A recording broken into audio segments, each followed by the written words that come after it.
قوم کا غصہ دیکھ کے حکومت مستقبل کے لیے بڑے بڑے دعوے کر رہی ہے۔ سیاحتی مقامات پر جدید طرز سے مانیٹرنگ اور دیگر انفراسٹرکچر کی باتیں کی جا رہی ہیں، اور یہ پاکستان کی بدقسمتی ہے کہ کسی بھی سانحے کے بعد حکمرانوں کی آنکھیں تو کھلتی ہیں، پر ابھی تک کی معلومات کے مطابق مرنے والوں میں 10 مرد، 2 خواتین اور 10 بچے شامل ہیں۔ زیادہ تر ہلاکتیں کولڈرا کے علاقے میں سڑک میں پھنسی 4 گاڑیوں میں ہوئیں۔ ایک ہی خاندان کے 8 افراد کے جنازے جب ان کے گھر سے اٹھائے گئے تو کوہرام مچ گیا۔ ہر آنکھ اشبار تھی۔ جاں بحق ہونے والوں میں تھانہ کوسار اسلام آباد کے ASI نوید اقبال، ان کی 19، 12 اور 9 سال کی 3 بیٹیاں، 6 سالہ بیٹا احمد نوید سمیت بہن قرۃ العین رضوان، 3 سالہ بھانجی عوریہ رضوان اور 9 سالہ بھتیجا آریان آصف شامل ہیں۔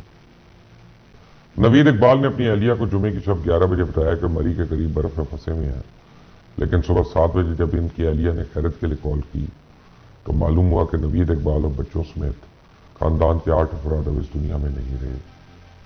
مری کے نواحی علاقے کولڈرا میں پھنسی متعدد گاڑیوں میں ایک نوید اقبال کی گاڑی سوزوکی مرگلا تھی، جس کی تکلیف دہ ویڈیو شاید آپ نے سوشل میڈیا پہ دیکھی ہو، لیکن تب تک بڑی دیر ہو چکی تھی۔ سیر کے لیے مری جانے والے یہ سیاح، جن میں بچے اور بڑے شامل تھے، ممکنہ طور پر دم گھٹنے سے جانیں گنوا بیٹھے۔ نوید اقبال نے جان دینے سے پہلے نہ صرف اپنی بیوی بلکہ ایک دوست سے بھی رابطہ کیا اور ان سے درخواست کرتے رہے کہ مہربانی کریں، کوئی بات کریں، یہاں ہر گاڑی میں بچے ہیں، بچے رو رہے ہیں۔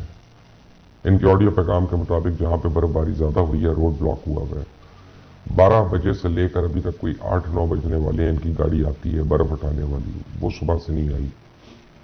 بچے بہت تنگ ہو رہے ہیں، نہ کھانے کے لیے کچھ ہے نہ پینے کے لیے، کم از کم آپ مہربانی کر کے کوئی خبر تو چلائیں، دیکھیں نہ کچھ ہو سکتا ہے۔ ہم مری سے نتیا گلی جانے والی روڈ پر کھڑے ہیں، یہاں گاڑیاں آدھی آدھی برف میں ہیں، نہ صبح سے کوئی پولیس والا آیا، نہ ٹریفک والا، نہ کوئی گاڑی آگے سے ہٹوائی، نہ کوئی گاڑی آئی ہے برف ہٹانے والی۔ نوید گزشتہ 4 مہینے سے تھانہ کوسار میں تعینات تھے اور کچھ دن سے ذکر کر رہے تھے کہ مری جانا چاہیے، اور پھر وہ 3 روز کی چھٹی پہ چلے گئے۔ نوید مری جانے کے لیے 3 دن پہلے اپنے بچوں کو تلہ گنگ میں موجود گاؤں سے لے کر آئے تھے۔ بچوں کی چھٹیاں تھیں تو 5 میں سے 3 بیٹیاں اور 1 بیٹا ان کے ساتھ مری کی سیر کے لیے اسلام آباد آ گئے، جبکہ بڑا بیٹا اپنی ماں کے پاس گاؤں میں رہا۔ مری جانے کے لیے نوید کے ہمراہ ان کے اسلام آباد میں مقیم ایک بہن، ان کا بیٹا اور ان کے بھائی آصف کا بیٹا بھی شامل تھا، جبکہ یہی دکھ بھری کہانی دیگر خاندانوں کی ہے۔ راولپنڈی میں ایک ہی خاندان کے 6 افراد کی نماز جنازہ کے موقع پر رقت آمیز مناظر دیکھنے میں آئے، جبکہ مری میں جاں بحق ہونے والے مردان کے 4 دوست سہیل، اسد، بلال غفار اور بلال حسین کی میتیں آبائی علاقے پہنچی تو علاقے میں کوہرام مچ گیا۔ چاروں دوست کی موت پہ ہر آنکھ اشبار تھی، یہی نہیں بلکہ سوشل میڈیا پر مری میں پیش آنے والے واقعات کی کئی دردناک کہانیاں گردش کر رہی ہیں، لیکن ایک ایسا واقعہ سامنے آیا جس نے دلوں کو دہلا دیا۔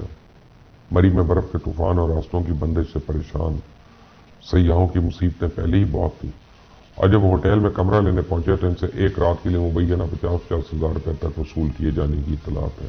مری میں پھنس جانے والے سیاح جہاں داد نصیر کے مطابق ہم سے مری کے ایک ہوٹل والے نے ایک رات گزارنے کا 50,000 مانگا۔ میرے پاس کچھ پیسے کم تھے، رات گزارنے کے لیے اپنی بیوی کا زیور ہوٹل والوں کے حوالے کرنا پڑا۔ ہوٹل والے کریڈٹ کارڈ قبول کرنے کے لیے تیار نہیں تھے۔ ہم یہ دیکھ رہے ہیں کہ تحریک انصاف کی حکومت پہلے دن سے ہی سیاحت کا چرچا کر رہی ہے، بیرون ملک سیاحوں کو دعوت دے رہی ہے، لیکن بدقسمتی سے کسی بھی مقام پہ غیر معمولی صورتحال کو کنٹرول کرنے کے لیے کوئی ہوم ورک ہی نہیں ہے۔ کبھی ناران کا گان تو کبھی سوات اور کبھی مری سے ہر سال افسوسناک خبریں آتی ہیں۔ لوکل سیاح جب کبھی سیاحتی مقامات کا رخ کرتے ہیں تو کبھی خبر آتی ہے کہ ہوٹلوں کے کرائے من مانی قیمتوں پہ چل رہے ہیں، تو کبھی خبر آتی ہے کہ غیر معیاری خوراک کی قیمتیں بھی آسمانوں سے باتیں کر رہی ہیں۔ کبھی بوتلوں میں پیٹرول ہزاروں روپے لیٹر فروخت کرنے کی خبر آتی ہے، کبھی مری جیسے سانے سے قوم ہکا بکا ہو جاتی ہے۔ صرف لوگوں کو سیاحت کی دعوت دینا ہی حکومت کی ذمہ داری نہیں۔ پاکستان کی آبادی 20 کروڑ سے زیادہ ہے، اور جب کبھی سیزن میں لوگ سیاحت کے بارے میں غلطی سے سوچ بھی لیں تو انہیں نہ صرف خاری کا سامنا کرنا پڑتا ہے بلکہ ان کی جیبوں پہ غیر معیاری سہولیات کے ساتھ ڈھاکہ مارا جاتا ہے اور ان کے سالوں کے بجٹ ڈسٹرب ہو جاتے ہیں۔ ایسی صورتحال میں ہم کیا کسی اچھے کی توقع رکھ سکتے ہیں؟ میرے خیال سے سانحہ مری کی حکومت کی آنکھیں کھولنے کے لیے کافی ہونا چاہیے، اور اس صورتحال میں حکومت کو سیاحوں کو فیسیلیٹیٹ کرنے کے لیے عملی اور مثالی اقدامات کرنے کی ضرورت ہے۔ دوسری طرف حکومت پنجاب کو سانحہ مری کے حوالے سے ابتدائی تحقیقاتی رپورٹ پیش کر دی گئی ہے، اس میں کئی نئے انکشافات ہوئے ہیں۔ ابتدائی رپورٹ کے مطابق مری اور گردنوا میں موجود سڑکوں کی گزشتہ 2 برس سے جامع مرمت نہیں کی گئی، اور یہ میں نے آپ کو پہلے دن اپنے ویلاگ میں کہی تھی بات، اور گڑھوں میں پڑی جانے والی برف سخت ہونے کے باعث ٹریفک کی روانی میں رکاوٹ پیدا ہوئی۔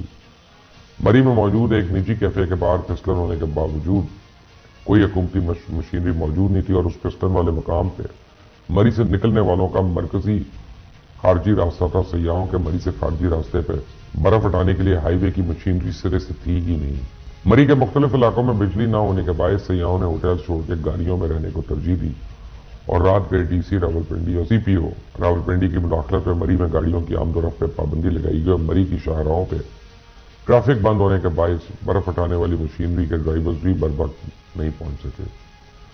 تاہم متعلقہ اسسٹنٹ کمشنر اور ڈی ایس پی ٹریفک کی روانی یقین بنانے پہ موجود تھے، اور رپورٹ کے مطابق مری میں ایسا کوئی پارکنگ پلازا موجود نہیں جہاں گاڑیاں پارک کی جا سکتی ہیں۔ صبح 8 بجے برف کا طوفان تھمنے کے بعد انتظامیہ حرکت میں آئی، اور ذمہ داروں کے تعین کے لیے پنجاب حکومت نے 5 رکنی تحقیقاتی کمیٹی بنا دی اور ٹی او آرز کا اعلان کر دیا۔ کمیٹی 7 روز میں رپورٹ دے گی، اور یہ تحقیقاتی کمیٹی جن 8 سالوں کے ممکنہ جوابات کے حوالے سے تحقیقات کرے گی۔ ان میں یہ جاننے کی کوشش کی جائے گی کہ محکمہ موسمیات نے مری کے حوالے سے کئی وارننگز جاری کی ہیں، اس کے باوجود کیا متعلقہ محکموں نے جوائنٹ ایکشن پلان ترتیب دیا، کیا الیکٹرانک پرنٹ اور سوشل میڈیا کے ذریعے سفری تجاویز جاری کی گئی، کیا اتنی بڑی تعداد میں گاڑیوں اور سیاحوں کو سنبھالنے کے لیے کوئی پالیسی ترتیب دی گئی۔ جب مری میں رش ایک حد سے بڑھ گیا تو اسلام آباد اور مری کے داخلی راستوں پہ گاڑیوں کو روکا کیوں نہیں گیا؟ کیا ہنگامی صورتحال سے نمٹنے کے لیے پہلے سے کوئی منصوبہ بندی کی گئی تھی؟ کیا پھنسے ہوئے لوگوں کو پناہ دینے کے لیے ہوٹل اور گیسٹ ہاؤسز کو ہدایات جاری ہوئی؟ جب برف کا طوفان آیا تو ریسکیو آپریشن کی تفصیلات کیا تھی؟ کیا لوگوں کو گاڑیوں سے نکال کے محفوظ مقامات پہ بر وقت منتقل کیا گیا؟